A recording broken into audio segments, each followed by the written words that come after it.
Hai, saya dengan Emilia Fedia dari Akademiku Indonesia. Pada siang hari ini saya berkesempatan untuk mewawancara seorang pakar ekonomi dan bisnis dan juga seorang ketua dan pendiri dari PDBI, Pusat Data Bisnis Indonesia. Siapakah beliau? Yuk kita simak. Halo Pak Kris, Halo. Selamat siang. Apa kabarnya nih Pak?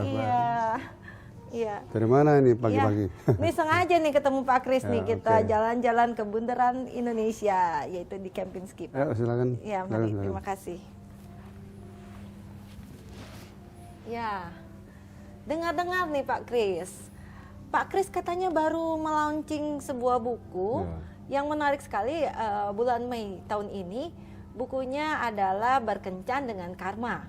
Iya Pak, itu menarik sekali, terutama di pertemuan saya terakhir dengan Bapak itu, Bapak mengatakan bahwa ada foto Marilyn Monroe di dalam bukunya. Ya Pak, mungkin bisa diceritakan sedikit bagaimana Bapak memiliki tujuan apa nih dalam membuat buku ini, dan kenapa judul Kencan dengan Karma yang Bapak pilih? Ya, saya sebetulnya kan memang wartawan ya, dari mula sejak tahun 70 saya di harian kami, kemudian tahun 66 sampai 70 itu di harian kami 4 tahun ya. Jadi mahasiswa tahun 66 langsung jadi wartawan di harian kami sampai tahun 70, dan tahun 70 ikut Tempo. Nah, setelah itu saya tahun 80 mendirikan Pusat Data Bisnis Indonesia.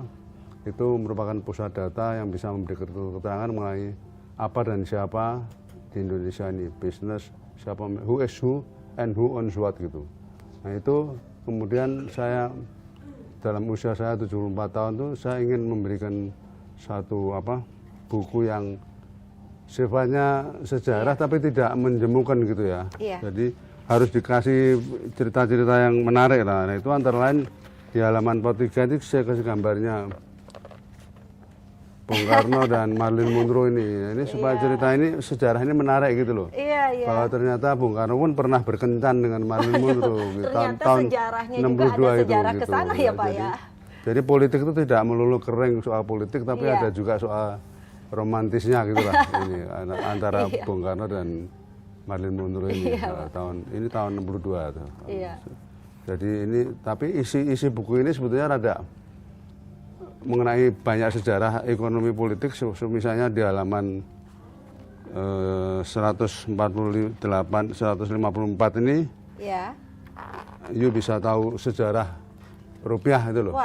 Zaman dulu pernah digunting segala macam itu. Mungkin kalau yang sudah tua ingat, kalau yang baru-baru ngertinya devaluasi aja ya gitu kira-kira. Ketahuan kalau tahu tentang sejarah digunting berarti usianya berapa ya Pak? Iya, pasti 70-an lah. Iya, 70-an. Sebab itu terjadi tahun 50. Berarti anak paling sedikit harus umur 5 baru tahu toh duit digunting. Wah, saya belum lahir nih. Iya. Mungkin saya mau bertanya sedikit tentang buku ini ya Pak, mungkin dari awal. Nah, dari awal yang ada saya baca nih Pak ya, ada The City of Bird Semarang. Ini menarik sekali, terutama di dalamnya ini ternyata ada kisah yang lugas dan belak-belakan sekali. Bapak cerita tentang sejarah Bapak nih, perjalanan karir Bapak dan dari asal Bapak, masa kecil Bapak. Nah, mungkin bisa diceritakan Pak. Saya pakai judul, nama bukunya ini judulnya Kencan dengan Karma, bentuknya tuh anti memoas. Anti memoas tuh meniru seorang menteri kebudayaan Perancis yang dia bikin buku waktu itu tahun 50-an ya. Jadi dia ini bikin buku pakai namanya anti memoirs gitu. Jadi dia bilang anti memoirs itu bukan memoir yang cerita tentang dirinya sendiri, tapi merupakan cerita dia berjumpa sama siapa dan perjumpaan itu punya dampak apa gitu. Itulah di situ saya cerita. Kemudian ada orang bernama Paul Theroux, ini juga penulis Perancis yang membagi kehidupan orang itu bisa kota kelahiran, kota tempat tinggal, dan kota idaman gitu. Nah, saya membagi sekira-kira Semarang, dari Semarang 18 tahun sampai pindah ke Jakarta, terus pindah ke Washington, balik lagi. Nah, itu suatu paralel dengan itulah anti memoir. Berarti sepertinya Bapak cinta dengan Jakarta sehingga Bapak bisa 2 kali di Jakarta ya Pak. Ya Pak, ini ternyata Bapak sejarahnya itu dulu juga memiliki seorang ayah yang juga seorang katanya di sini di buku dibacakan salah satu juga yang menyumbangkan pikirannya untuk Undang-Undang Dasar. Ya itu Iya. sepupu saya. Jadi begini, Iya, di halaman berapa ini? Ini 61 ya. iya, 61 ini kan ada 4 tokoh Tionghoa sama Iya. 5 tokoh Tionghoa yang 4 anggota BPU PKI Badan Iya. Penyelidik Usaha Persiapan Kemerdekaan Indonesia. Iya. Itu anggotanya ada 4. Yang satu tuh Ketua Partai Tionghoa Indonesia, Master Lim Kun Yan. Yang kedua Master Ui Tiang Cui. Yang ketiga tuh konglomerat Ui Chong Ho. Ini yang punya Ui Tiong Ho dan konglomerat pertama di Asia Tenggara selama 100 tahun pertama. Dari tahun 1863 sampai 1963. Kemudian ada lagi Dr. Andrew Yap Chuan Bing, ini yang anggota Panitia Persiapan Kemerdekaan Indonesia. Nah, ini yang Tan Eng Hua ini adalah sepupu saya. Dia anaknya dari tante saya. Jadi papa saya punya enciknya punya anak, ini namanya Tan Eng Hua ini. Dia menjadi salah satu dari 4, istilahnya ya salah satu founding fathers lah. Kalau BPU PKI kan diakui sebagai founding fathers Republik Indonesia gitu. Iya. Itu kira-kira yang saya sebut mungkin bakat politik itu ada darahnya menurun udah gitu lah. ada Genetiknya darah gitu. genetik, Ada genetik DNA-nya gitu. politik Ya, dan ya. jurnalis ekonomi ya, Ya, Pak. Nggak apa-apa ya, kita cerita yang pribadi dulu nih tentang mencari pasangan hidup ya Pak ya. Ya. Mungkin dari buku-buku ini nih Pak ya, mungkin pasti ada sebuah nilai hidup ya, sebuah value atau sebuah prinsip hidup yang Bapak jalankan selama ini, terutama di usia Bapak yang sekarang sudah seperti tahun kemerdekaan Indonesia ya Pak, tahun Ya. 45 ya Pak. Ya.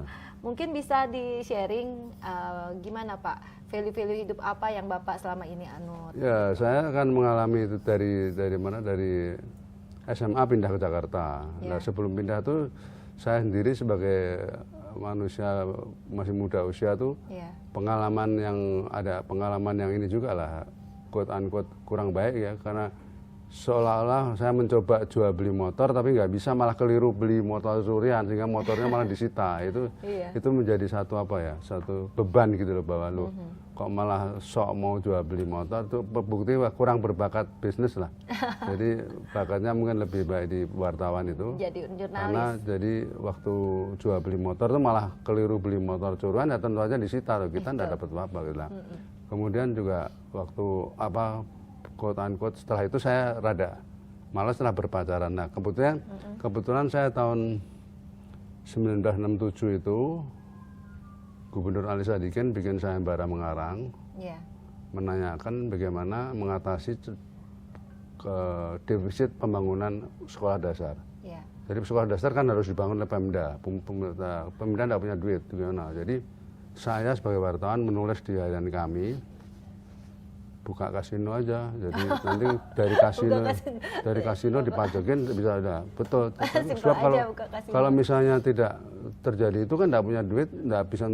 Jadi mana yang lebih mudarat buat masyarakat. Jadi anak-anak akan terlantar. Nah karena itu. Nah, itu dari situ kemudian saya percaya diri, jadi dapat hadiah, malah berarti saya tuh sebagai wartawan dapat 1 skuter. Karya tulisnya. Koran yang di mana muat berita itu kehadiran kami juga dapat gitu. Jadi saya soal kayak You misalnya pegawai TV, You menang hadiah, yang You menang TV-nya juga dapat hadiah gitu. Iya. Kira-kira gitulah tahun 67 itu. Nah itu, nah dengan itu saya percaya diri full time di wartawan inilah ya, dan di politik. Karena tadinya kalau ayah saya maunya saya suruh ke sekolah dokter, tapi saya enggak berminat lah, kurang, aduh, enggak anu aja, tidak at home gitu dengan kabarnya sekolah Bapak, dokter itu. ayahnya Bapak juga agen dari buku-buku ya Pak ya? Ya, dia agen koran dari Jakarta, jadi semua koran Jakarta kita baca lah gitu. Ya.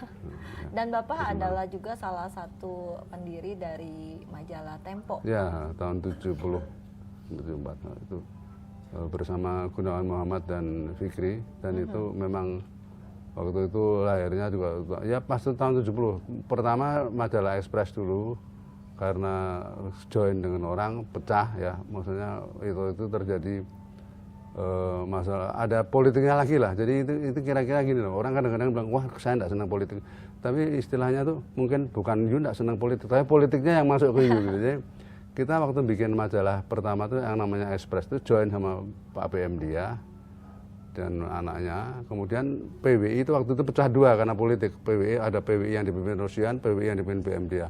Nah karena pecah itu ya kita pecah, majalah Expressnya tuh pecah, ada di sini juga. Nah kemudian kita bikin Tempo itu join dengan Ciputra, dengan Pak Ciputra. Itu adalah majalah pertama yang dimana wartawan bisa dapat saham 50-50 dengan gitu ya. Jadi itu dilibatkan kalau istilah sekarang mungkin moda Ventura ya. Zaman dulu kita tidak punya istilah gitu. Pokoknya udahlah.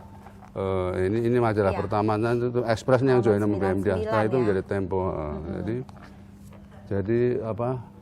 Itu Tempo itu adalah satu majalah yang begitu lahir sudah profesional, sudah langsung dapat iklan, sehingga benar-benar memang ya sampai sekarang itu dia cuma pernah mati di bredel aja, politik lagi gitu. Jadi suka tidak suka, jadi seolah-olah memang hidup saya itu walaupun tidak menjadi politisi, tapi selalu terkait atau terimbas oleh peristiwa politik gitu loh, karena pekerjaannya mau memang tidak memang udah rangkaian yang harus mengikuti juga ya Pak politik. Ya, artinya politik itu masuk kemana-mana gitu loh. Kebetulan dalam hidup saya tuh kita mengalami itu toh, mengalami bikin majalah pecah, kemudian dibredel, etc. Waktu dibredel saya sudah tidak mengalami, saya sudah PDBI toh. Tempo kan dibredel tahun 90 berapa 46. Iya. Dan pada tahun 1980 Bapak mendirikan PDBI, Pusat Data Bisnis Indonesia. Bisa diceritakan Pak itu? Ya itu PDBI itu bikin studi mengenai konglomerat, mengenai apa dan siapa, perusahaan-perusahaan apa top. Jadi sebelum ada kan sekarang ada majalah Forbes sama Globe top Forbes 50, top 100. Nah itu dulu kita PDBI yang pertama waktu itu masih pakai manual itu. Mesin tik ya? Ya masih manual ya, komputer tapi komputernya juga masih manual, taktuk gitu. Jadi besar ukurannya. Jadi belum sampai digital zaman sekarang. Tapi kira-kira waktu itu sudah, kalau bikin buku ya setebel bantal gitu. Satu buku karena komplit tentang konglomerat ya, karena kita punya ini akte tambahan berita negara, akte perseroan terbatas dari semua perusahaan di Indonesia tuh kita miliki, sehingga kita bisa membaca misalnya PTA itu miliknya Master X, PTB miliknya Master apa, itu kita bisa apa istilahnya sinergikan sehingga menjadi data yang ya seperti sekarang ini. Gitu. Makanya saya ada baca ini yang ini Pak. Ini tuh jadi apa keterkaitan antara PTA, PPTB, PTC gitu bisa ini menarik sekali. Iya, saya baca ini ternyata satu perusahaan ini semuanya konglomerasi ya Pak. Ya bisa terkait dengan konglomerat yang lain gitu. Konglomerat A join dengan B, dengan C, dengan D gitu ya. Sehingga rata-rata perusahaan-perusahaan besar dimiliki oleh beberapa mungkin konglomerat 100-300 orang itu gitu loh. 130 yang sekarang orang terkaya di Indonesia. 100 sampai 300 lah, sekarang mungkin 300 ya. Iya. Kira-kira gitu. Iya.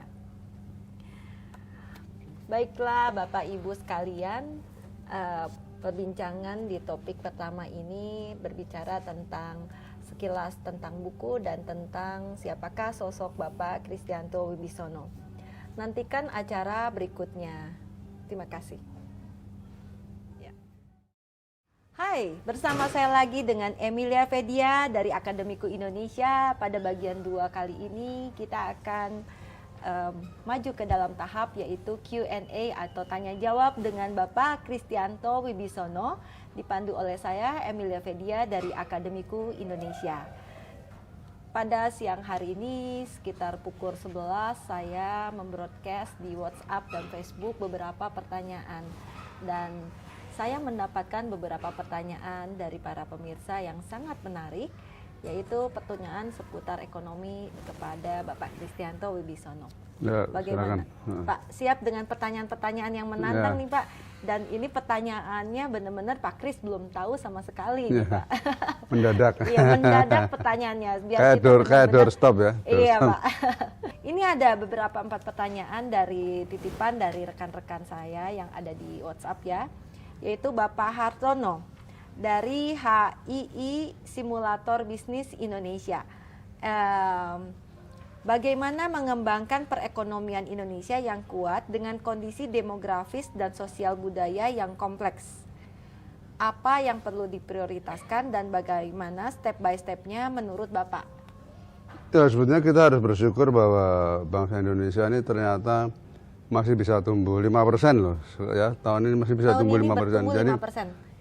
ekonominya maksudnya, ekonominya tumbuh 5%. Jadi Ya. walaupun orang bilang resesi, perang dagang, ada Trump, tapi kita tetap bisa tumbuh. Nah, kita mensyukuri, cuman memang kalau kita pengen tumbuh lebih cepat dan lebih apa ya, ibarat orang lari itu lebih hasilnya lebih bagus, ya memang mestinya harus tumbuh 7%.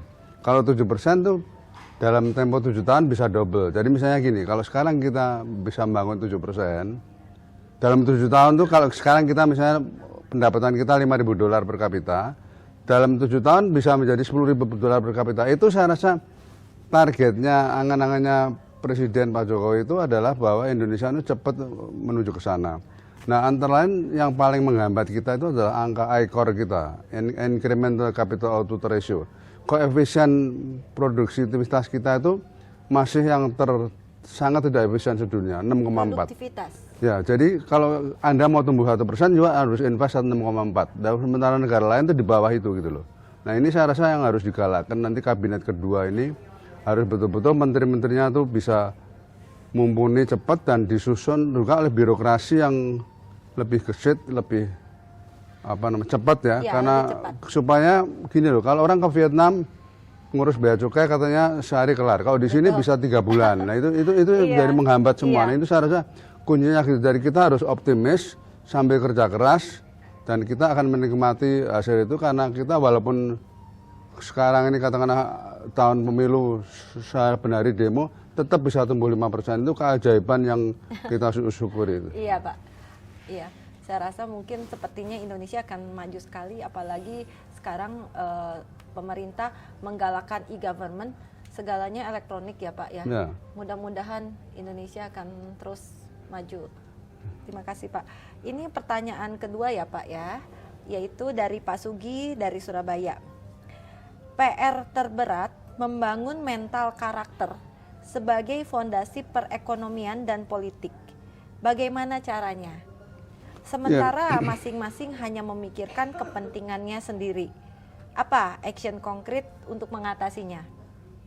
Ya, action konkretnya kita sudah stop pidato, stop segala macam menghafalkan yang nilai-nilai itu, nilai-nilai itu harus diterapkan gitu. Jadi kalau sesuai dengan judul buku saya nih ya, saya sebenarnya di dalam buku ini kencan dengan karma dan juga mengutarakan pentingnya budi pekerti ya. Budi pekerti itu kata-kata yang bijak, misalnya jangan besar pasak daripada tiang. Betul. Anda harus siapa menabur angin akan menuai badai. Jadi beberapa pepatah-pepatah yang zaman dulu diajarkan sejak SD itu memang harus diakui bahwa kita harus betul-betul adil, jujur, bagus, dan kasarnya itu kalau dalam istilah intelektual meritokrasi. Anda harus menghargai meritokrasi. Kalau kita ketemu orang yang berbakat, hebat segala macam itu jangan malah disentimeni, dicemburui, diiri. Kalau itu terjadi, itu kita kena penyakit SMS, senang melihat orang susah, susah melihat orang senang. Jadi kita tidak akan susah semua. Nah, kita harus balik mengakui meritokrasi sebagai suatu kekuatan unggulan kita, karena kita memang sebetulnya Indonesia ini dalam zaman Belanda itu banyak nomor 1 sampai 10 di dunia loh. Eksporter barang-barang gula segala macam, kita tuh dulu raja gula. Kalau sekarang malah impor ya toh. Raja segala macam. Jadi itu yang kita harus pulihkan supaya benar-benar hasil sumber daya alam kita itu dimanfaatkan oleh sumber daya manusia Indonesia yang sebetulnya tidak kalah unggul. Kalau kita percaya diri ya, buktinya adalah Borobudur itu tahun 830 kita sudah bisa bikin Borobudur. Itu kan luar biasa itu. Orang lain masih cuman bikin, kalau piramida cuman batu disusun. Kalau ini dilukis penuh artistik tuh Borobudur tuh. Di Indonesia Jadi dan semangatnya menjadi- harus semangat bahwa kita bisa jadi bangsa besar. Borobudur juga menjadi salah satu dari Wonderworld ya, Iya, Pak? Ya, keajaiban diakui dunia internasional ya, Pak? atau diakui dunia tuh. Diakui dunia. Iya, Dan itu adanya di Indonesia. Menakjubkan, Pak. Oke, pertanyaan yang berikutnya adalah dari Ibu Ayu Menung Kodijahli. Waduh, dari namanya ini mungkin ada namanya unik ya. Berbagai Bhinneka Tunggal Ika lah itu. Bhinneka Tunggal Ika, ya. Berbagai suku ya. Iya. Baik, titipan pertanyaannya ya, Ibu Ayu, saya bacakan. Saya mengagumi tulisan-tulisan Bapak sejak tahun 90-an. Nah, Tulisan yang cerdas, tajam, kreatif, seru, dan kontroversial. Seperti misalnya tulisan Imaginary Interview dengan Bung Karno. Saya mohon tanya kepada Bapak, apabila Bapak Kristianto Wibisono menjadi seorang presiden, ini pertanyaannya Pak, dengan kemenangan 55% saja, dan yang tidak memilih Bapak sebagai presiden di PNS, birokrat termasuk pegawai-pegawai BUMN sampai dengan 70%, apa yang Bapak lakukan untuk mengeksekusi ketataran execution atau impletion seluruh program-program yang dirasa mumpuni supaya berhasil? Karena yang paling penting selain menteri-menteri yang loyal dan solid, juga perlu kesatuan pandangan dan keikhlasan dalam bekerja di seluruh jajaran di bawahnya, dari eselon 2 ke bawah. Mohon petunjuk, nasihat, dan pencerahan Bapak. ya sebetulnya gini loh, presiden terpilih itu selalu dimanapun harus merupakan presiden dari seluruh bangsa negara itu. Ya, apa dia Amerika, apa dia Rusia, atau dia Mesir gitu, seharusnya presiden terpilih itu walaupun dia berapa persen, 70%, 30%, 55, 45, atau kan 50% plus 1 melawan 49, itu harusnya presidennya itu mengabdi kepada kepentingan seluruh rakyat, kepentingan ekonomi seluruhnya, jadi mengusahakan, dan kalau perlu memang merangkul berkoalisi di dalam satu kabinet di mana partai oposisi juga diangkat di situ, sehingga betul-betul merupakan suatu gotong royong semua kekuatan, jadi win-win solution gitu. Jangan sampai menjadi zero sum game. Kalau si A menang, si B kalah, si B-nya hilang, itu tidak betul. Jadi Indonesia memerlukan suatu kedewasaan dalam berpolitik ya, bahwa kalau oposisi kalah ya sudah, kalau yang sabar nunggu tidak usah ikut, tunggu 5 tahun lagi atau 10 tahun. Nah, nanti giliran berkuasa. Jadi tidak perlu sampai kalau si A menang si B harus hilang gitu loh. Itu kan penyakit dulu, karena gara-gara kasarnya presiden satu diganti kedua itu melalui apa namanya kudeta ya. Jadi ke dalam buku ini saya tulis itu. Jadi Kencan dengan Karma itu adalah presiden pertama digulingkan tahun 66 melalui demonstrasi macam-macam itu. Pada saat presiden kedua ngambil alih itu melalui menahan 15 menterinya Bung Karno. Jadi ada kabinet Bung Karno ditahan menteri 15. Nah, kemudian kan kalau kita melihat setelah itu dalam tempo 32 tahun Pak Harto berkuasa, tahun 98 dia digulingkan oleh 15 menterinya. Jadi di situ kelihatan mungkin tidak ilmiah, tetapi ini kelihatan fakta nyata berlakunya hukum karma itu loh. Jadi Anda mengkup raja pertama dengan menangkap 15 menteri, Anda digulingkan oleh menteri juga. Anda sendiri gitu. Persis kayak cerita silat lah ini. Iya, cerita silat. Ini. Iya. Karena apalagi Bapak sudah hidup dalam beberapa dekade pemerintahan Indonesia ya Pak. Jadi Bapak mengetahui banget dari mulai dari ini PDBI mempelajari sejarah. Iya. Sebab kita pernah di studi juga kabinet, mereka perbandingan kabinet G20 dan kabinet sejak zaman lahirnya Republik ini tahun 45 sampai sekarang. Itu ada belasan kabinet lah. Presiden Soeharto punya 7 kabinet ya toh. Bung Karno juga punya 7 kabinet. Nah, sebelumnya ada semua itu jatuh bangun kadang-kadang hanya karena beda pendapat aja, pada saat dia berkuasa juga sama aja polisinya gitu loh. Ini yang agak lucu. Jadi orang Indonesia itu, politisi Indonesia ini malah ada aneh. Bisa bolak-balik A, B, C, padahal waktu dia belum berkuasa dia mengkritik. Waktu berkuasa dan sama aja prakteknya. Itu yang saya rasa ini kita mau ingatkan supaya kita tidak bolak-balik mengulangi kesalahan, sehingga ya tidak maju-maju itu loh. Ya kayak rupiah ini toh, rupiah ya itu mungkin dibicarakan kapan lebih serius. Iya. Nanti akan kita bicarakan di topik berikutnya. Baiklah, kita sekarang ke pertanyaan yang keempat dari Bapak Aloy dari Bandung ya. Ini mungkin lebih personal Pak pertanyaannya Pak. Pengalaman Bapak yang paling berkesan selama Bapak menekuni profesi sebagai wartawan. Ya. Ya tentu wartawan tuh paling senang kalau idenya dilaksanakan, ya itu waktu saya menjadi juara pertama mengarang DKI itu tahun 67, kemudian saya juga tahun 75. Tahun 75 itu saya kan umur pas sama dengan Republik ini kan umur 30. Ini saya dapat hadiah lagi dari Pak Harto loh. Itu foto Bapak? Ya. Waduh. Ini Nggak kenal, Pak. umur 30. Pangling sekali Pak. Cakep tuh Pak mudanya Umur Pak. 30 jadi dapat hadiahnya di istana Iya. waktu Hari Pahlawan itu. Jadi di situ saya justru mengusulkan undang-undang anti monopoli dan undang-undang small business. Jadi orang juga heran loh. Pak Harto kok malah memberi hadiah itu. Ya memang jadi itu suatu contoh bahwa dia menghargai usulannya bahwa memang perlu undang-undang anti monopoli dan undang-undang small business, tapi pelaksanaannya memang tersendat gap dengan realitas politik ekonomi. Jadi kepuasan wartawan itu kalau beritanya dibaca, tulisannya dibaca, dan idenya bisa dilaksanakan. Pelaksananya siapa? Tidak perlu kita melaksanakan, kita sekedar pembisik lah katakan, pembisik. Analis juga Pak ya. Ya tentunya berdasarkan mengerti sejarah dan mengerti problemnya. Kayak tadi kan misalnya soal kasino kan pilihan filosofis toh. Kalau orang yang fanatik kan, waduh itu kan dosa menurut agama. Menurut semua agama dosa lah. Tapi ya tadi kan pilihannya kalau tidak Anda membiarkan 600.000 anak Anda sekolah. Jadi ya pilih istilahnya kalau Buya, enggak kan pakai istilah. Itu kurang moderat dari yang lebih moderat gitu. Jadi kita pilih yang Malaysia ada genting ya Pak. ya, ya Malaysia menyusul belakangan itu, kita duluan, Indonesia duluan. Tapi karena 67. tidak sesuai jadi tidak bisa dijalankan ya. Ya setelah itu 10 tahun ditutup karena kemudian terasa Presiden Soeharto merasa tersaingi dengan Ali Sadikin toh. Jadi dia memang sudah waterman, diberhentikan, tidak dapat jabatan, malah kemudian oposisi terhadap Pak Harto, Ali Sadikin. Iya.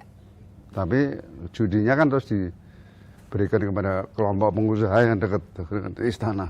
Oh. Judinya bentuk judi itu loh, porkas apa segala macam. Jadi kasinonya ditutup, tapi perjudiannya berubah menjadi porkas, SDSB. Mungkin enggak, yang itu loh, lotre-lotre itu loh. Iya. Rebutan rezeki juga gitu. Iya. Dan ada juga pertanyaan yang dari live Facebook. Mungkin Mbak Diana bisa tolong diberikan.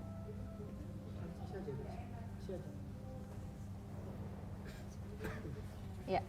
Ini dari, ya ini silakan. Ya. Oke. Pertanyaannya dari Bapak Herman Wijaya. Ya. Bagaimana negara ini bisa menjadi negara maju dan memberi kesempatan semua orang bisa mengambil bagian dalam memajukan bangsa ini? Ya kita harus, kembali saya katakan, kata kuncinya adalah meritokrasi. Meritokrasi itu berarti orang mendapat penghargaan sesuai dengan prestasinya, kinerjanya.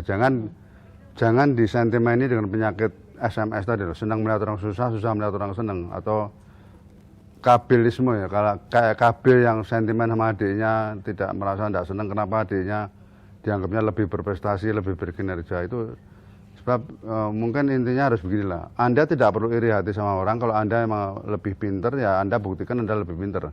Kalau Anda lebih pinter, ya sudah Anda memang cocok jadi jabatan itu.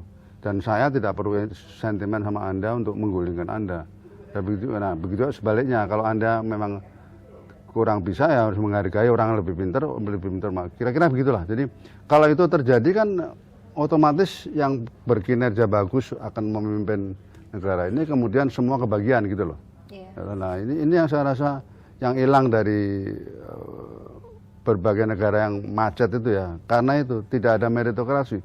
Kalau tidak ada meritokrasi ya berarti semua atas nama ini, atas nama itu, akhirnya malah dicatut namanya tapi tidak terjadi perbaikan pertumbuhan ekonomi. Misalnya begini, kita sentimen sama, wah ini perusahaan Belanda harus diambil alih, kayak KPM. Jadi tahun 57 itu KPM diambil alih. Gara-gara itu setelah itu sampai detik ini tuh ongkos jeruk dari Pontianak ke Jakarta lebih mahal dari Shanghai Jakarta. Oh. Karena seluruh perkapalan Indonesia ini hilang gitu loh.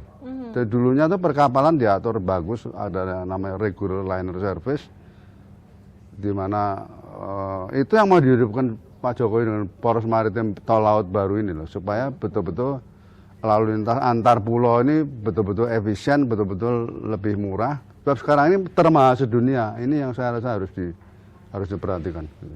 Supaya tidak terulang. Ini gunanya belajar sejarah itu jangan mengulangi kesalahan yang lalu emosional zaman-zaman dulu gitu loh. Iya.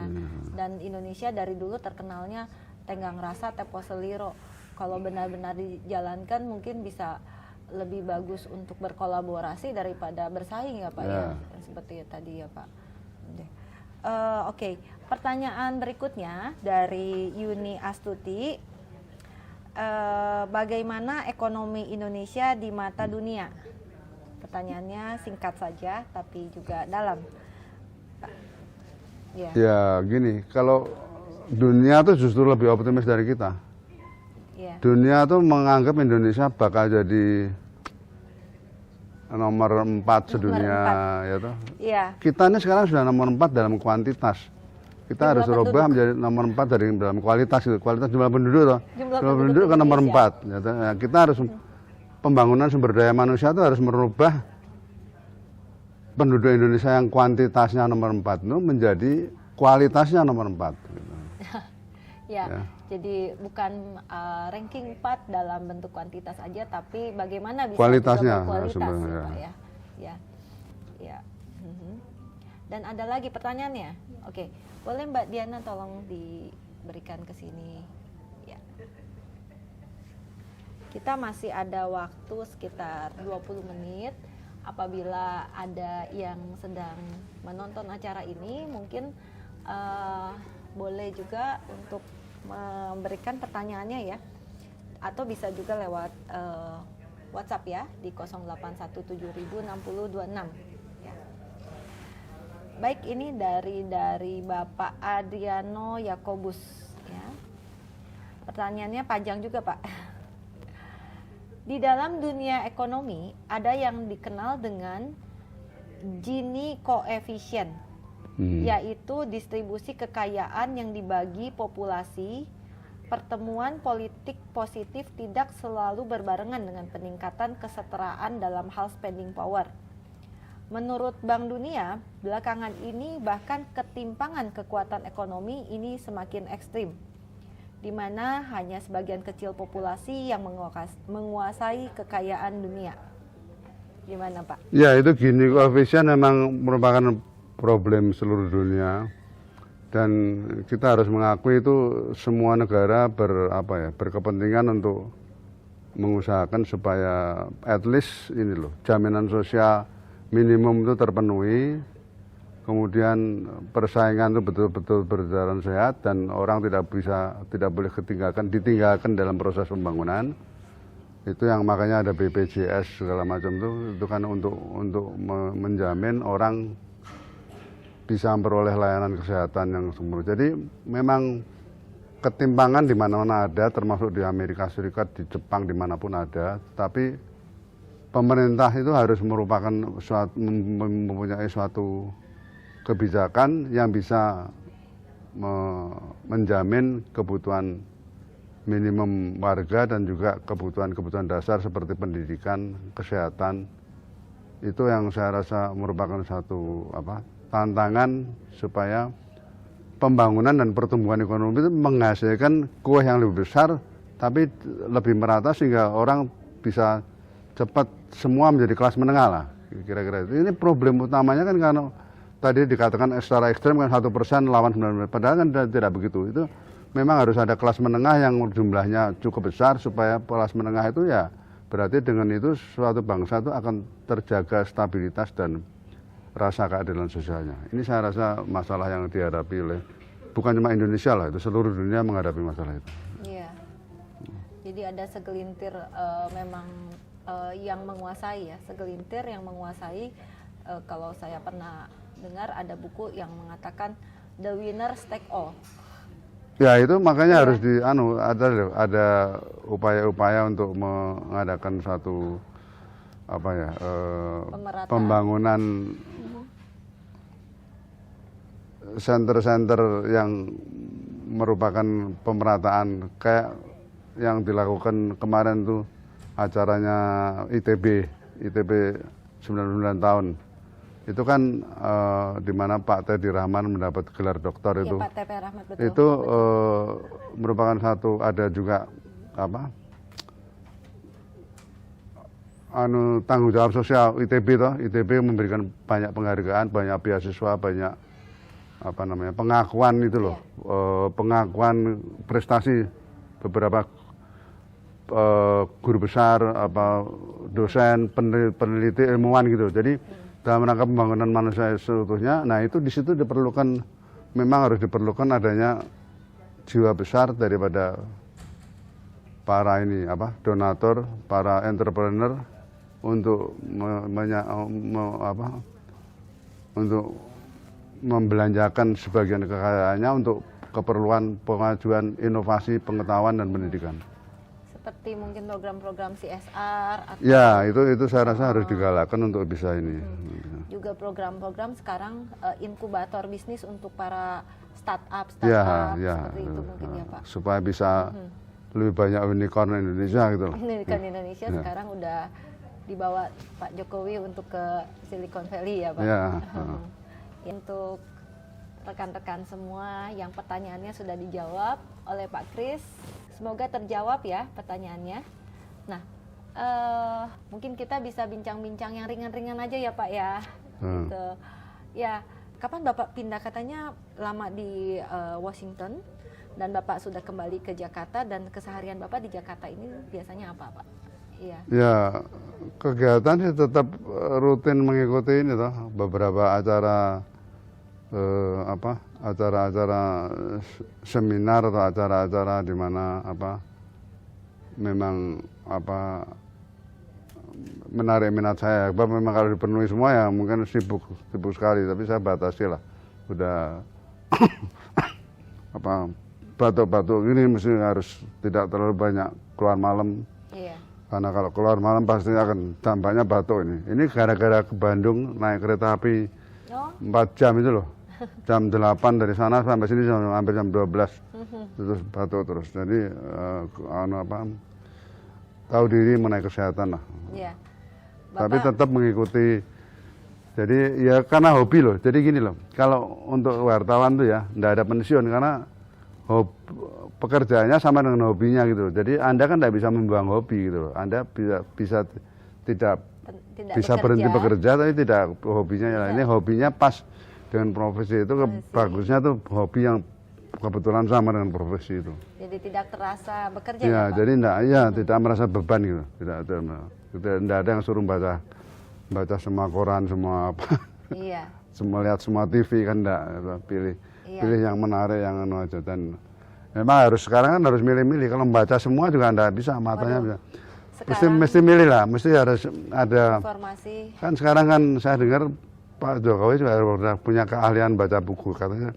Sekarang dari dulu sejak zaman Kennedy itu sudah ada ilmu baca cepat lah. Ya, jadi kalau baca buku itu ya cuman baca footnote sama baca indeksnya aja udah ngerti isinya apa gitu kan. Jadi ini yang harus menguasai seni itulah. Kalau enggak ya kita akan kalah dengan gelombang informasi yang segitu banyak. Apalagi kalau separohnya hoax, celaka lagi gitu. Tambah bodoh kita, bukan tambah pintar. Hoax itu benar-benar banyak sekali. Itu tantangan sekarang saya rasa. Tantangan sekarang kita bagaimana kita tetap inform, tapi jangan sampai mudah termakan hoax. Betul Pak. Kadang-kadang hoax itu kita percaya lagi gitu karena ceritanya memang ya, justru itu biasanya. Makanya itu bahayanya itu zaman dulu sebenarnya juga ada bad news is good news gitu loh. Bad news is a good ya, news. Jadi celaka gitu, yang good news udah hilang semua gitu. Jadi yang kalau semakin bad semakin good. Makanya padahal kita harus mempelopori ini good news ini Indonesia menang apa kan begitu. Jangan malah isinya malah yang waduh yang tidak yang tidak enak ya, misalnya kayak Iya. waktu apa ekspor kita kok cuman separuhnya Vietnam ya kan, ya rada gendeng tuh ya. Masa kita bangsa berapa 260 juta sama 100 juta, Iya. dia ekspornya bisa 280 miliar, kita cuma 150 gitu loh. Ya, itu kan ya itu hal gitu harus digalakkan supaya berubah. Iya. Iya. Iya. Ya, tapi bagus lah Anda bikin apa wawancara-wawancara begini supaya bisa mencerahkan Iya. ya, mencerahkan orang dan dan yang penting itu orang harus percaya diri. Iya. Percaya diri dan tidak pesimis lah. Kalau sudah pesimis ya belum apa-apa, Anda akan tidak bisa apa-apa toh. Mentalnya ya, Pak. Belum apa-apa kalau pesimis, harus optimis, harus bisa. Iya, Pak. Terima kasih, Pak. Bapak juga katanya banyak mengisi acara seperti kemarin ini di Jababeka tentang topik perpindahan Jakarta. Relokasi ibu kota. Dan Bapak juga kemarin udah mengisi acara di Ukrida ya, Pak? Ya. Topiknya apa tuh, Pak, di Ukrida? Ya sama dengan itu, relokasi itu. Ya, relokasi ini kan sebetulnya kalau bicara relokasi ya banyak contohnya. Tapi kan masalahnya tuh sebetulnya urgensi untuk Indonesia ini apa gitu. Apakah memang teknis atau politis gitu toh. Ya, kalau teknis ya gampang dianu. Tapi yang penting ya, teknisnya juga harus diselesaikan tuh, misalnya masalah reklamasi itu. Sebetulnya kan harus jelas tuh. Reklamasi itu sebetulnya perlu apa tidak. Nah kemarin kan sudah jelas Menteri PU ngomong pihak reklamasi jalan terus. Karena kalau tidak Jakarta akan tenggelam, akan bikin tanggul lagi tuh loh. Jadi tanggul jilid 2 istilahnya, tanggul jilid 2. Giant sea wall tuh, jadi ada istilah itu. Jadi pemerintah kan sudah salah. Itu kalau pemerintah pusat sudah ngomong gitu, pemerintah daerahnya kan harus ngikut tuh. Kalau pemerintah daerahnya Mbak Lelo kan jadi lucu, artinya bisa tenggelam betul loh Jakarta itu. Dan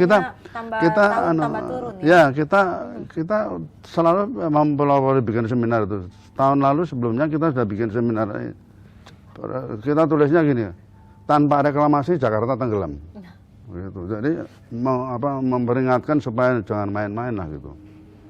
Iya, tentu saja itu sudah analisa dari. Ya itu pemerintah pusat tekan kerjasama dengan Korea dan Belanda mengenai istilahnya kan sudah resmi bahasa Inggris, National Capital Integrated Coastal Development, pembangunan terpadu ibu kota negara pantai. Dan itu sudah jelas istilahnya tuh membangun giant sea wall, tembok raksasa. Kayak Belanda lah, Belanda itu kan membangun tanggul karena tanahnya negerinya lebih rendah dari permukaan laut. Permukaan laut di sini, tanahnya di sini loh, di Belanda tuh. Nah, dia sudah ahli dalam ngurusin begitu. Dan kita bisa belajar. Dan kita tepat join dengan Belanda itu. Ya, baiklah, mungkin ada pertanyaan lagi. Ya, oke, terima kasih untuk semua yang sudah hadir ya. Kita akhiri saja untuk sesi Facebook Live pada siang hari ini karena akan ada sesi-sesi berikutnya yang tidak kalah menarik dengan Bapak Kristianto Wibisono. Oke, saksikan nanti untuk acaranya di YouTube channel Akademiku Indonesia. Oke, bye. Bertemu lagi dengan saya, Emilia Fedia dari Akademiku Indonesia dengan Bapak Kristianto Wibisono. Oke, pada bagian ini saya akan membahas macam-macam ringan tentang konten dari bukunya Pak Kristianto yang berjudul Berkencan-kencan dengan Karma. Ya, dan mungkin ada topik-topik lain yang di luar konteks tetapi cukup menarik untuk kita bisa simak ya. Oke, Pak Kris, ya mungkin ini ada hal yang menarik dari buku Bapak. Dengar-dengar Bapak katanya pernah mengalami sebuah kejadian yang cukup ekstrim, yaitu 2 kali hampir dijemput oleh malaikat Gibrail, itu Pak. Ya, itu memang kejadiannya tuh tahun 1984 ya. Waktu itu saya tuh mau operasi wasir. Nah, dokternya enggak mau operasi tapi cuman diikat gitu. Nah, mendadak pada suatu hari itu ikatan itu pecah gitu. Jadi waktu itu saya lagi mandi di bathtub itu langsung kira-kira sepertiganya bathtub itu berdarah itu. Darah semua. Nah, saya langsung ke rumah sakit Husada. Nah, ya itulah di rumah sakit Husada itu terjadi sampai apa? Kekurangan darah. Hampir koma lah. Iya dong, darahnya harus ditransfusi toh.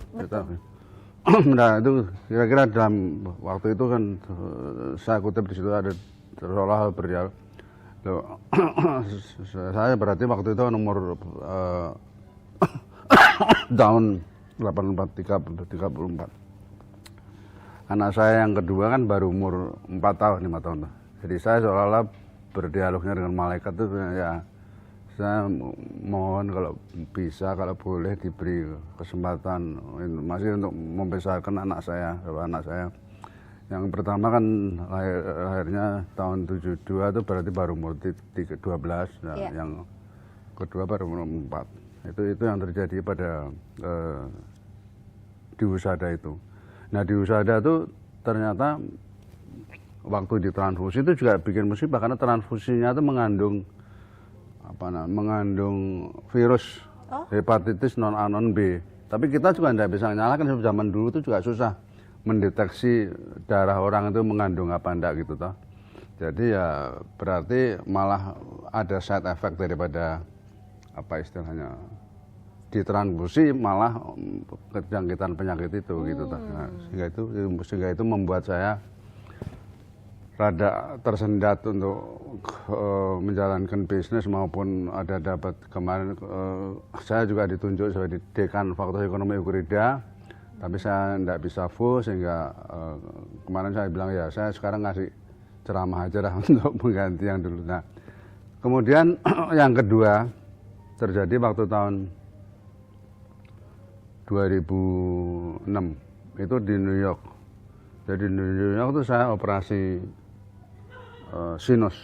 Jadi kalau dulu bleeding dari anus, ini sinus. Nah itu bleeding dari ini tuh, bleeding keluar darah dari hidung ini sampai, wah itu juga hampir lewat itu. Jadi nah waktu itu seolah-olah dialognya, sekarang kamu mau ngomong apa lagi kan anak sudah umur berapa berdialog dengan Tuhannya apa lagi nih Pak jadi artinya terus panjang hidup. Apa ya saya bilang ya kalau saya masih diperkenan hidup lagi ya udahlah saya akan berusaha maksimal untuk tetap bekerja tetap ini dan quote unquote kembali ke Indonesia. Sebab rasanya malah saya di sana malah trauma dengan peristiwa itu gitu loh. Di Amerika tuh karena terus terang aja sempat terlantar dari waktu bleeding itu. Jadi bleeding pertama itu, bleeding kedua itu terjadi ambulans datang sampai ke rumah sakit.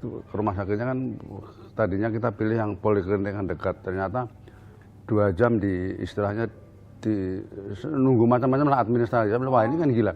Jadi saya pikir ini Amerika kok kayak dunia ketiga gitu. Jadi udah kapok lah. Jadi malah jadi trauma. Nah, karena itu saya memutuskan kembali ke Indonesia itu. Nah, dan memang ini pengalaman-pengalaman begini yang membuat saya di dalam istilah keagamaan situ tuh istilahnya menjadi kalau dulunya katakanlah Kristen KTP terus menjadi born again Christian kalau pakai istilah orang-orang itu. Jadi karena pengalaman di mana akhirnya orang itu tidak bisa bergantung kepada siapapun, baik dokternya yang profesor atau apa itu profesor yang ngobati, yang operasi Clinton segala macam. Jadi ya udahlah.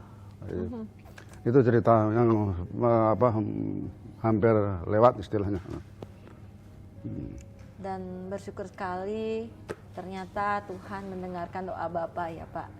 Ya artinya sekarang diberi hidup sampai 74 tapi ini ya udah tahun suatu anugerah lah karena ya tapi dalam buku ini saya juga menulis bahwa kemungkinan manusia nanti akan bisa hidup sampai 100 tahun lebih toh. Itu sudah bukan diramalkan tapi menurut statistik WHO itu World Health Organization kan mengumumkan bahwa manusia bisa hidup sampai 100 lebih bahkan bisa mungkin 140 tahun dan tetap sehat, tetap ini karena kemajuan ilmu kedokteran, ilmu kesehatan dalam mencegah orang sakit gitu loh, memelihara kesehatan. Kalau jadi tidak sampai sakit tapi sudah sehat terus gitu. Kira-kira itu apa ramalannya kan menuju ke sana.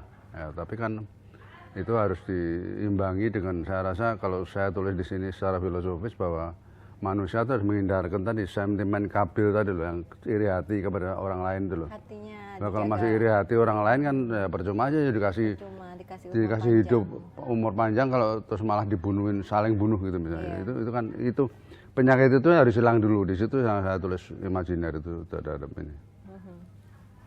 Iya Pak. Oke, yang berikutnya saya penasaran sekali nih Pak dengan nama Bapak. Apa nih Pak? Ya, Mungkin jadi- ada sebuah cerita di balik Jadi nama Bapak. waktu saya lahir tuh Iya. katanya begini, waktu saya lahir tuh ada wisyo yang lewat rumah, wisyonya datang. Iya. Dia yang beri nama saya. Nama asli saya tuh Uwi itu sayanya ya, marganya Uwi ya, Oh, Wang ya. EI gitu Ya, ya. itu Oh, marga Uwi. lah, itu marga. Marga. Uwi itu marga, kayak Uwi Tongham, ya, Uwi Cutat gitu. Uwi Chonghao itu kan Uwi-nya itu marganya. Nah, Kian Kok ini kan istilah yang kalau diterjemahkan letterlek ya. Kian itu membangun, Kok itu negara, pembangun negara. Jadi mestinya kalau diterjemahkan letterlek tuh mestinya Joyonegoro atau apa lah pakai negoro gitu ya toh. Kan Koknya negara. Jadi nah, tapi saya sendiri secara sadar itu saya pilih nama saya sendiri. Kalau itu kan nama diberikan oleh sin saya itu ya. Nah, saya secara sadar memilih Wibisono karena saya ikut falsafah yang right or wrong is right or wrong. Right is right, wrong is wrong gitu loh. Jadi jangan sampai menjadi right or wrong my country atau my brother, my sister, my apa, karena nanti jadi nepotisme dan jadi juga fasisme gitu. Nah, kira-kira gitu. Tapi saya juga mengakui dan menghargai orang yang katakanlah mengambil nama Kumbakarna yang right or wrong is my country, ya toh. Bisa jadi itu filosofi. Nama ini mencerminkan filosofi yang saya ambil bahwa saya melihat dunia ini memerlukan memang yang right is right, wrong is wrong. Dan kalau apa apa tuh hukum golden rule-nya itu yang itu loh, golden rule yang siapa menabur angin akan menuai badai. Do unto others what you want others do unto you, positif. Dan do not do unto others what you don't want others do unto you. Jadi kira-kira kalau itu dipraktekkan secara individu maupun secara bangsa, secara kelompok, itu pasti dunia ini akan damai menuju ke tadi meritokrasi, menghargai meritokrasi. Iya Pak. Nah, kira-kira itu dibalik Iya. filosofi ini. Filosofi karma juga ya Pak Iya. ya. Iya Pak. Oke, bincang-bincangnya sangat menarik tentang Pak Kristianto Wibisono dan kehidupannya. Nah, mungkin ada beberapa pengetahuan yang bagus ya, yang sudah dipelajari oleh Pak Kristian. Itu yang saya lihat di buku tentang sejarah dari rupiah, ya, mulai dari zaman dulu itu di mana kursnya itu sama ya dengan Singapura Singapura. Akan tetapi sekarang $1 sudah 10.000 hampir. 10 ribuan lebih, ya. Itu gimana? Kira-kira? Jadi begini, ini kalau di halaman 154 ini ya, Iya, ini ada selembar meme ini, iya. 75 tahun rupiah. Jadi rupiah itu pada tahun 50, tepatnya 10 Maret, digunting. Jadi digunting oleh Menteri Keuangannya namanya Syafruddin Prawira Negara waktu itu. Gitu. Jadi duit digunting betul yang 5 rupiah ke atas. Nah kemudian tahun 59, 20 Agustus itu uang yang 1.000 gambar gajah ditembak mati jadi 100. Jadi 1.000 jadi 100. 500 jadi 50. Nah kalau Anda punya deposito di bank 25.000 ditukar obligasi 40 tahun. Sakit hati Pak. Nah, terus itu tahun 59 ya. Iya. Terus tahun 65 1.000 jadi seperak. 1.000 diganti 1.000 uang lama diganti 1.000. Cuman 3 bulan pengaruhnya lengser. diganti Soeharto. Jadi presiden hebat luar biasa. Iya. Karena itu nah. Apabila Kemudian ekonomi zaman Pak Harto, baik, ya, Pak. zaman Pak Harto tuh Zaman Pak Harto 5 kali devaluasi. Tahun 70, 71, 78. Ini Menteri Keuangannya satu, Ali Wardana. oh. Terus 83, 86 tuh Menteri Keuangannya Rades Prawiro. Nah kemudian waktu krisis tahun 97, nah PDB kan sudah melihat sejarah ini.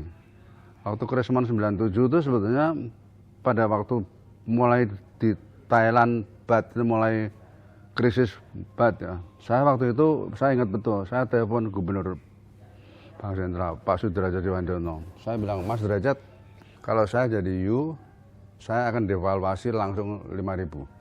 Jadi waktu itu kurs $1 itu masih 2.250. ya. Saya bilang ini dolar segini tidak bisa bertahan, you akan digempur. Nah, oh tidak bisa, kita kuat. Ya.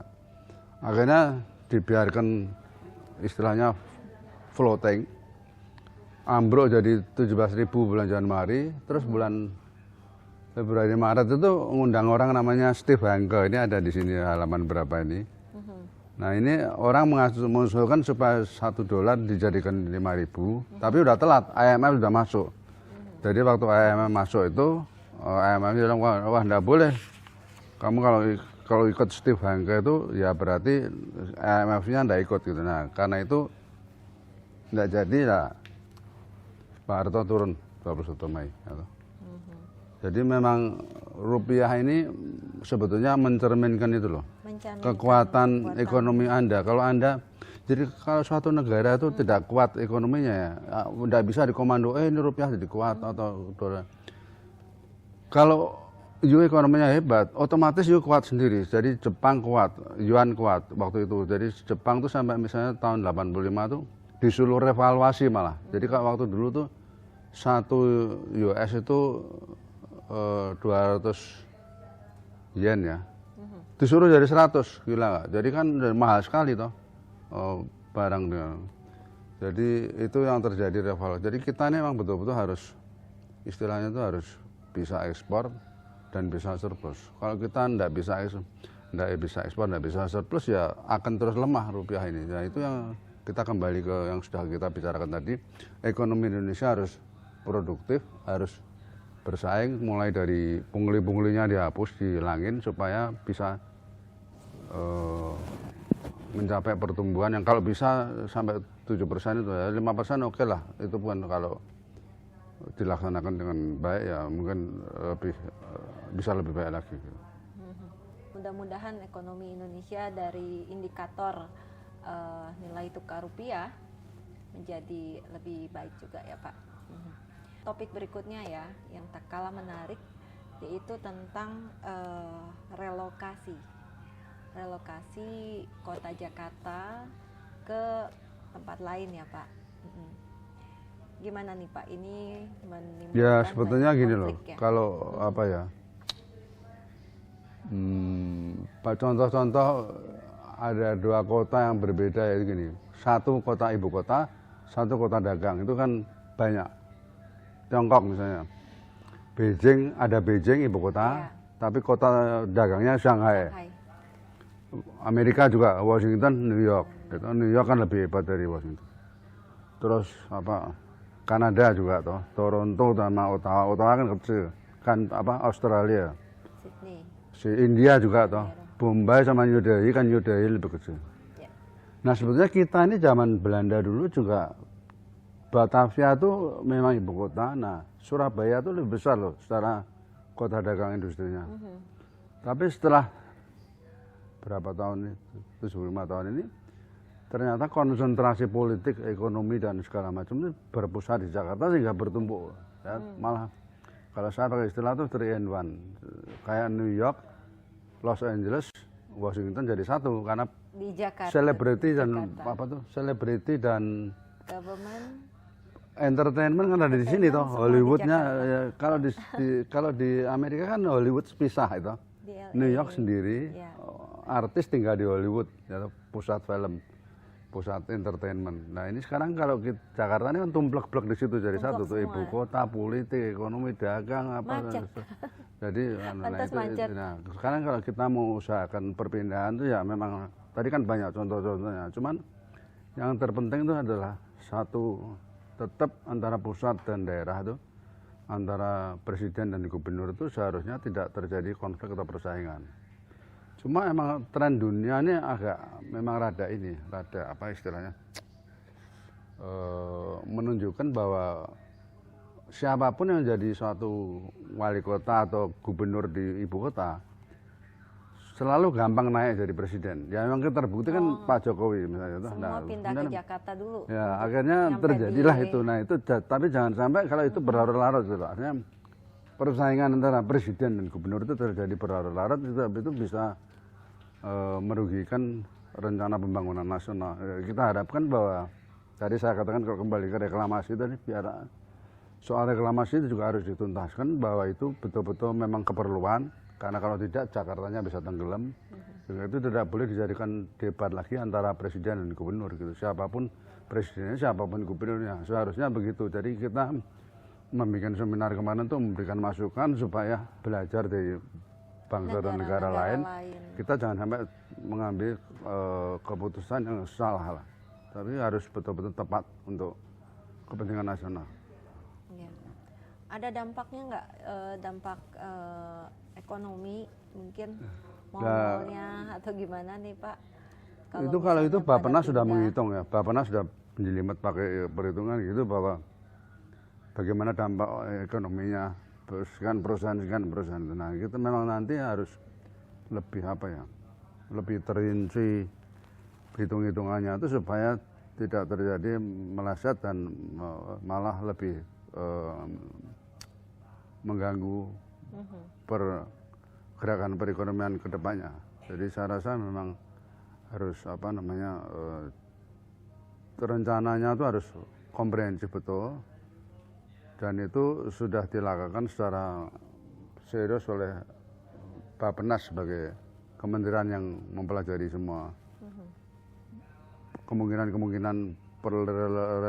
relokasi secara efisien dan secara tidak membebani APBN gitu. Iya, tidak membebani APBN ya Pak.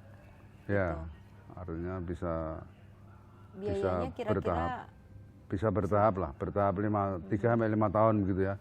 Dibagi 5 tahun dan kemudian bisa terjadi relokasi, pertukaran lahan dengan bangunan. Jadi bangunan di Jakarta ditukar lahan di sana, kemudian tinggal dibangun begitu. Ini itu yang saya rasa, secara teknis harus dihitung oleh. Ya itu makanya seminar yang kita adakan kemarin itu untuk menuju supaya dihitung secara cermat lah.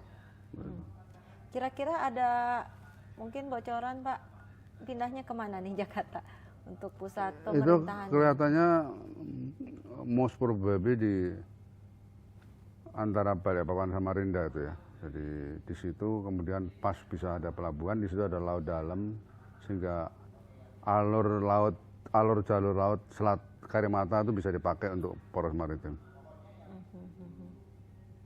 Ya, Bapak Presiden kita sedang banyak gencar ya Pak di dalam banyak proyek-proyek kemaritiman untuk memajukan Indonesia ya Pak. Oke, menarik sekali perbincangannya Pak tuh tentang topik yang tadi ya Pak, tentang relokasi itu. Mungkin nih agak sedikit pertanyaan berikutnya ya. Tentang mungkin lebih ke arah tentang sedikit tentang politik mungkin ya Pak ya. Gitu. Gimana nih Pak? Kira-kira apalagi dari latar belakang Bapak pernah menjadi seorang asisten pribadi dari Wapres kita, yaitu Bapak Adam Malik ya Pak. Ya. Gimana? Menurut Bapak perpolitikan maksud saya, perpolitikan di Indonesia ini iklimnya itu bagaimana Pak? Ya kembali ke tadi loh, Indonesia sebenarnya hebat. Indonesia tuh hebat. Orang-orangnya juga hebat. Tapi tadi loh, seharusnya kita tuh apa ya, betul-betul menghargai. Kalau orang yang bagus ya dikasih bagus. Nah, contoh misalnya Pak Adam Malik itu. Adam Malik itu satu-satunya orang Indonesia yang menjadi Ketua Majelis Umum PBB. Nah, karena anggota PBB kan katakanlah 180 negara. Dan itu giliran setiap tahun satu, nggak boleh. Jadi kalau you tunggu giliran lagi kan tunggu 200 tahun baru bisa masuk lagi tuh. Jadi Adam Malik adalah satu-satunya orang yang menjadi Ketua Majelis Umum PBB dalam abad ini. Mungkin tunggu 100 tahun lagi baru ada lagi orang Indonesia sebagai Ketua Majelis Umum PBB. Kedua, Bung Karno ini sebenarnya layak dapat hadiah Nobel. Jadi dia tuh waktu tahun 62 itu menang Irian Barat kembali ke Indonesia dengan cara damai. Dia menyelenggarakan Asian Games. Mestinya tuh dia akan dapat hadiah Nobel ya, karena tidak pakai perang itu. Perangnya batal, artinya perang Indonesia Belanda batal karena dengan damai, karena John Kennedy yang mendamaikan gitu loh. Tapi kan karena John Kennedy mati ditembak, Bung Karno-nya malah konfrontasi dengan Malaysia, jadi hadiah Nobelnya dicabut, kita tidak dapat hadiah Nobel itu Bung Karno. Kemudian waktu Pak Harto itu juga berani loh. Dia tuh mengundang Yitzhak Rabin, Perdana Menteri Israel, datang ke Cendana. Yitzhak Rabinnya sowan ke Cendana. Nah, itu Pak Murdiono cerita saya, wah Chris, saya ketar-ketir itu Rabin dari Halim ke Cendana tidak dikawal. Saya bilang, loh Pak, justru itu lihai Pak, dia kalau dikawal-kawal malah kelihatan bisa ditembak orang. Justru kalau dia datang kayak turis biasa, nggak ngerti ini siapa, bule siapa ya didiemin. Jadi ya betul, tapi saya deg-degan guys. Jadi si Rabin sowan ke Cendana, minta Indonesia jadi juru damai. Nah sayangnya tuh Soeharto ini cuman jadi tuan rumah di Sowani, udah enggak mau, kalau dia aktif lagi bisa dapat hadiah Nobel karena setelah itu emang Rabin sama Peres tuh sama Arafat dapat hadiah Nobel tahun 94. Nah, Habibie 99. Waktu dia bikin referendum Timor itu juga mestinya bisa dapat hadiah Nobel. Tapi kan besoknya Timor dibakarin, jadi hilang lagi. Yang terakhir yang menyedihkan itu sudah siap tuh sebetulnya. Jadi tahun 2006 itu hadiah Nobel tuh mestinya jatuh di tangan SBY itu juga, SBY JK lah ya, karena mendamaikan Aceh itu loh. Jadi Aceh didamaikan. Nah, tapi waktu hadiah itu mau diserahkan Oktober 2006 ada dua peristiwa. Satu, Tibo dieksekusi. Tibo itu yang Poso itu loh. Nah, waktu Tibo dieksekusi itu sebetulnya Tibo itu sudah diawasi orang internasional. Internasional itu tidak setuju ada hukuman mati terhadap itu. Ada Sri Paus protes. Tapi bulan Agustus itu Sri Pausnya ada masalah dengan umat Islam dunia. Nah, terus Tibonya ditembak mati. Nah, seminggu setelah itu Polikarpus dibebaskan. Nah, langsung itu hadiah yang mestinya dikasihkan ke Indonesia SBJK itu dikasihkan ke Muhammad Yunus dari Grameen Bank gitu loh. Itu kan mestinya Nobel Ekonomi. Jadi nah sekarang ini Indonesia sedang berkampanye supaya NU dan Muhammadiyah dapat hadiah Nobel. Yang akan diumumkan nanti Oktober. Nah itu hadiah Nobel itu diusahakan mau diminta dikasihkan ke NU sama Muhammadiyah.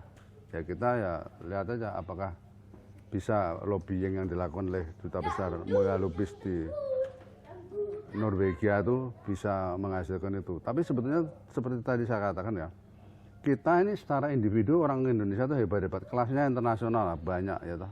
Seperti terakhir yang si Audrey itu kemarin yang heboh juga itu. Jadi secara individu orang Indonesia hebat, tapi kalau giliran sudah disuruh gotong royong kita itu menerapkan enggak itu, tapi sentimen lulu gue itu yang saya rasa jadi penyakit kita sendiri lah, bukan jangan nyalahkan orang lain gitu. Itu yang saya rasa harus kita obati, back to real Pancasila, back to kemanusiaan, back to meritokrasi, kembali kepada menghargai lah. Kalau orang pinter ya kita akui pinter, udah you go ahead. Gentleman ya Pak, ya mengakui itu gentleman kesatria gitu ya, fair. Kalau you mau lebih pinter silakan ya. Kalau saya lebih ya you akui saya gitu, kira-kira gitu. Saya akui. Kalau you lebih dari saya akui you gitu kira-kira. gampang SMP SD atau kayak orang kalau bulu tangkis kalau kalah ya Iya, ngaku kalah sudah yang selesai menang gitu loh. tetap teman ya. Iya, jadi malah itu saya rasa inti masalahnya di situ. Kembali ya yang simpel-simpel lah, budi pekerti itu loh. Back to budi pekerti, ajaran yang luhur itu yang enggak bisa salah. The golden rule of karma itu loh, termasuk when bad things happen to good people kayak. Kembali ke Marilyn Monroe tadi. Iya. Kabarnya katanya foto Marilyn Monroe masih ada ya Pak di Masih di bawah ini loh kalau mau restoran? turun di lantai berapa? Di restoran Signature. Oh. Di lantai bawah. Tapi sekarang lagi direnovasi. Jadi next bulan Next depan. kita lihat ya. Bulan depan. Iya Pak. Pak, ini menarik nih Pak. Halaman terakhir, saya melihat banyak banget daftar kabinet. Ya. Menteri-menteri ternyata ada 712 ya.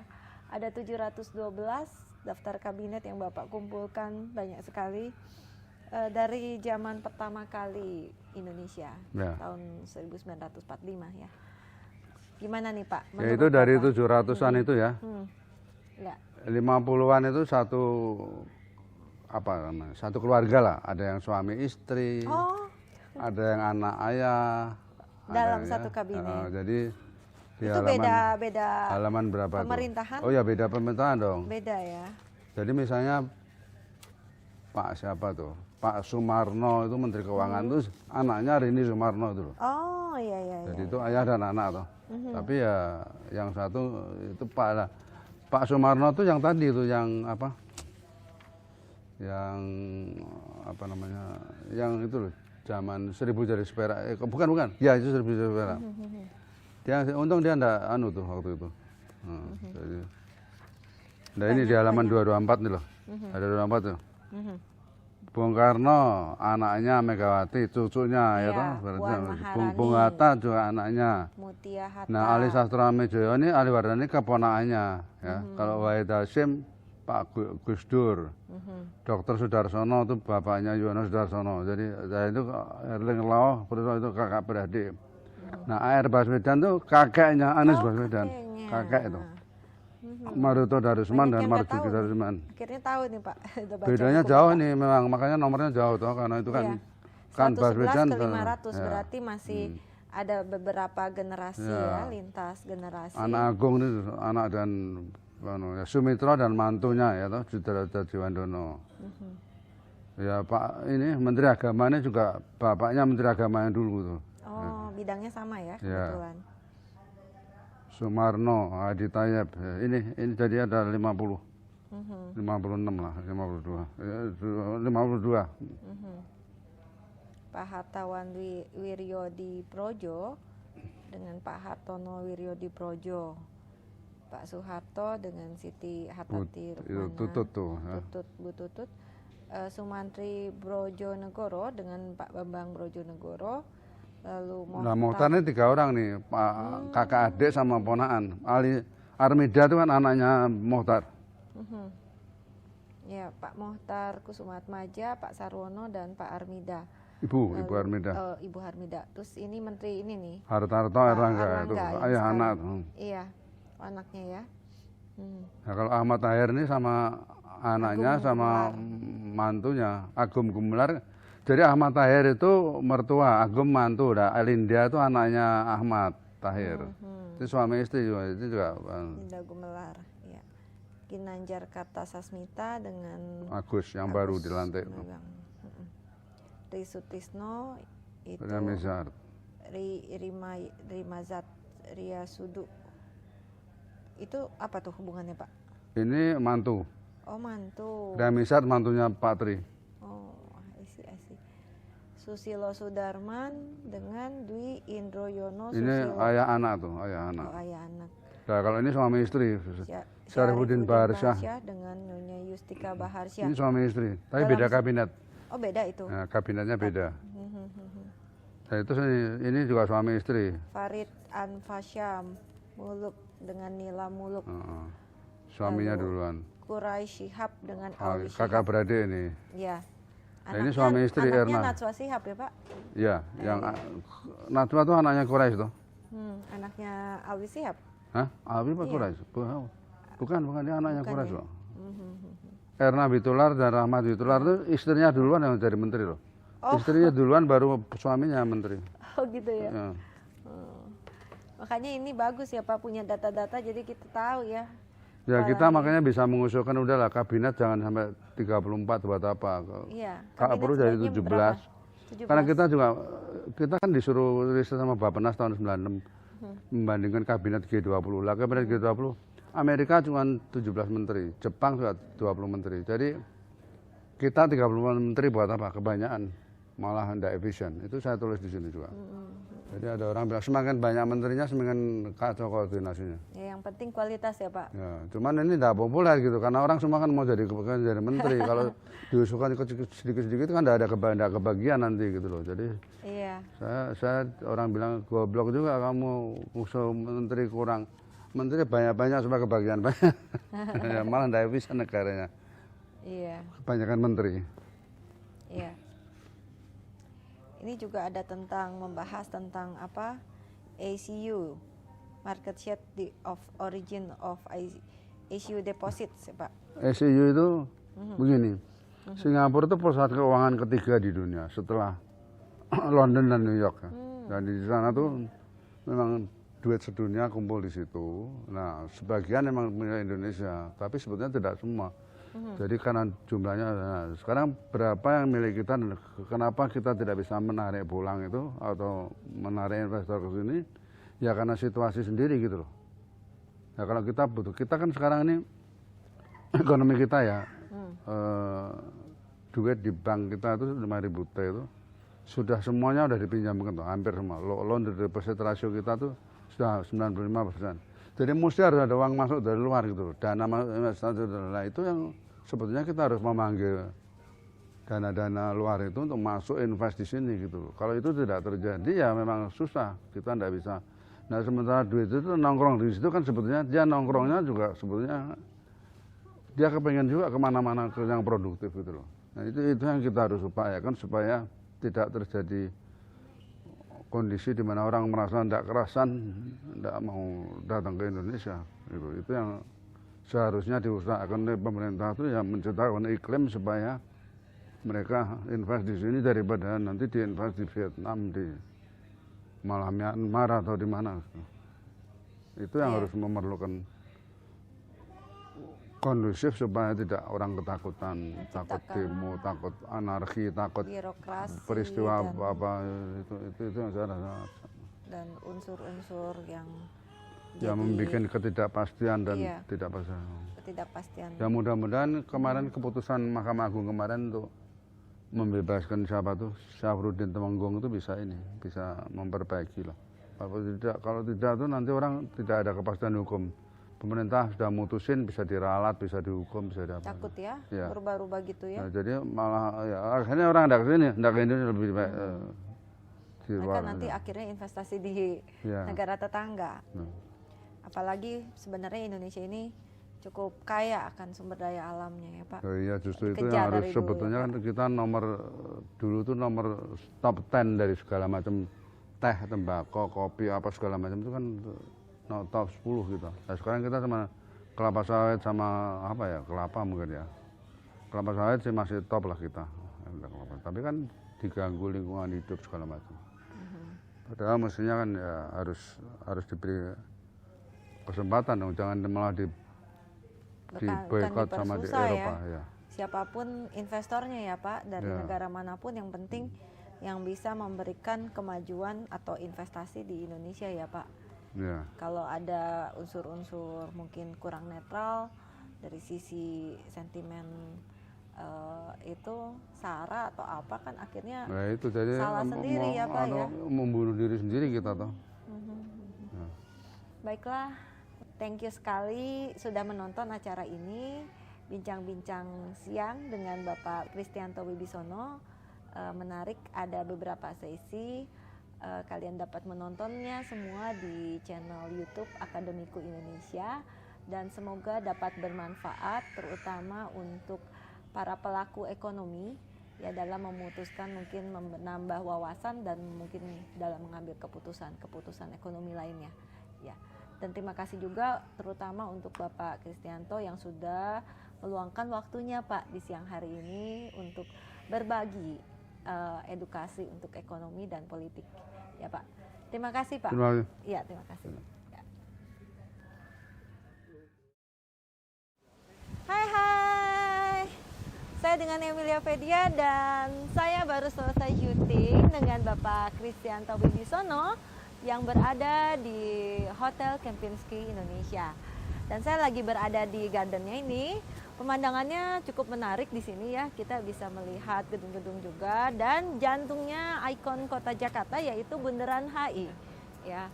Di sini anginnya besar banget ya, tapi ya cukup senang karena kita bisa melihat jantungnya kota Jakarta dari arah sini ya. Dan untuk video-video selanjutnya nantikan terus ya di channel Akademiku Indonesia dengan saya Emilia Fedia, dan tentunya selain media konten yang akan memberikan informatif, edukatif juga dapat entertaining. Oke. Sampai jumpa. Bye.